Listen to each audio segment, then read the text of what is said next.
You're making the Notion app way harder to use than it needs to be if you do this one thing. And in this video, I'm going to show you what it is, why it's usually a bad idea, and when it sometimes makes sense to work this way. Hi everyone, my name is Sydney. I'm a bit of a Notion geek, and here's the scenario. So you just discovered the Notion app, you discovered its extensive Notion-based functionality, and you're like, holy shit, I can actually do everything in here, including managing my notes, managing my projects, and all that stuff. And since you're new to Notion, when you discover all the properties that you can add into your database, as soon as you see the text property, you tell yourself, hey, I can store my notes right here. But there's a major catch to this. Text properties are not searchable. And since the purpose of taking notes digitally is to find them later, if you put your notes in a text property, you're actually making them impossible to find that way at a later point in time. Now, it's theoretically possible that Notion will change this at some point in the future, so I've prepared a demo. Let's get to it. So I set up a quick demo database, and to really drive this point home, for the keyword that I will use to demonstrate this principle, I've chosen classic Superman villain,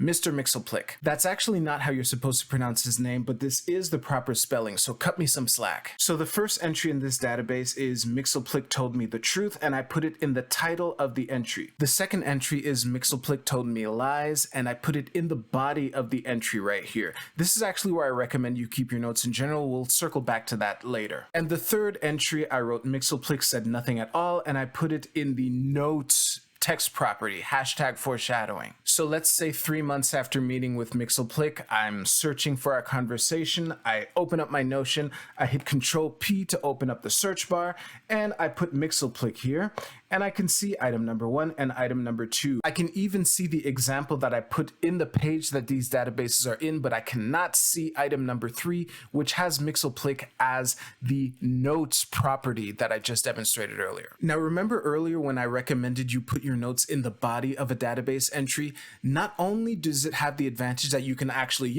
find your notes later when you're looking for them, but you have all sorts of advantages. You could take advantage of the fact that it's basically like a document. Let me put this in full page here. So not only can you not find your notes here, but you can have, headings, titles, columns, images that you can put in here. It's really amazing. So I personally, in my notes, very rarely go through this extent, but it is something that I have as an option, and that's why I recommend you do it this way. Now, there's another common scenario where people are tempted to make this mistake, and if this is you, if you've set up your Notion database this way, I strongly recommend that you take the time to migrate this information into a place where you can find it later.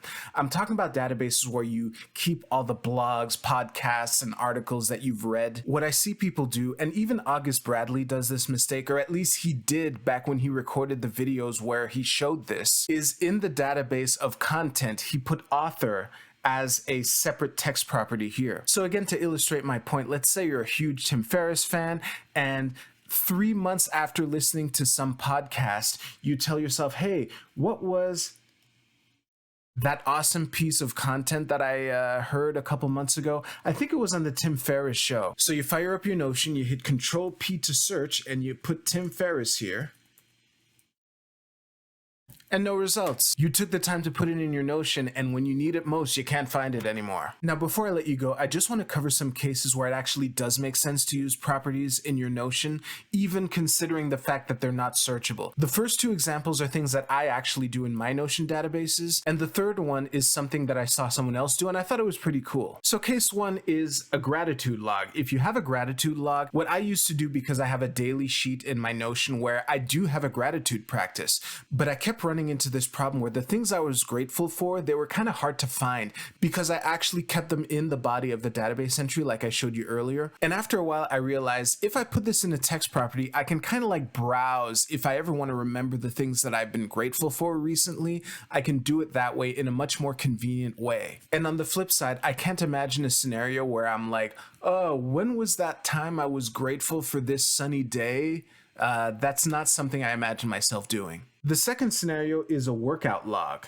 Again, it gives you a nice overview like the gratitude log that I covered before, And again, I can't imagine a scenario where I'd be like, hey, when was that time I squatted 210 pounds? That's not something that I've ever done. And if I do that at some point in the future, then I can just migrate it like I did the authors of my content database in my actual things. And finally, if you use gallery view, you can use text properties as the label for the thing that's under it. I recently saw this in a finances database and I thought to myself, oh yeah, that's a really clever way of using text properties to make the presentation in the gallery just a little slicker. So if you want to go for aesthetics, that's another option too. So that about does it. Thank you so much for watching. At least now you're aware of the trade-off that is in front of you whenever you consider storing text in Notion in one way or another. The text property does have uses, but if you store things that you actually want to make easier for yourself to find later, it's really not a good idea. So thanks again for watching. If you like this video, please give it a thumbs up. You take care. I'll see you soon.